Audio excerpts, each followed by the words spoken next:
হতে পারে। মা, আপনার এই দয়া কেউ কোনোদিন ভুলবে না। ওপরওয়ালা আপনাকে দীর্ঘজীবী করুন। বড় হও তোমরা, বড় হও। গ্রামের মানুষের খিদে মেটাতে হবে তো।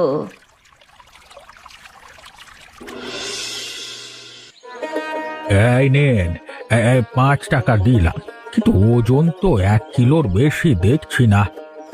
আগে মাছ নাও ভাই, টাকার হিসাব পরে হবে। না না, নিতে হবে আপনাকে। আপনি তো বসে বসে লোকসান করে ফেলবেন না হলে। আর বাজারে তো এই ইলিশের কিলো 20-25 টাকা, আর আপনি 5 টাকাও ঠিক করে নিচ্ছেন না। টাকা গুনে দেখেছো বাবা, কিন্তু তাতে কি হবে? এতটুকু বিশ্বাস নেই এই বুড়ির ওপরে? না মা, তা না। আপনার কথায় অবিশ্বাস করব সেটা কি কখনো হতে পারে? 5 টাকায় পেট ভরে প্রাণ ভরে খাবো এ কদিন। সপ্তাহ ভরে আনন্দে কাটবে আমাদের ইলিশ মাছ খেয়ে। খাও ভাই,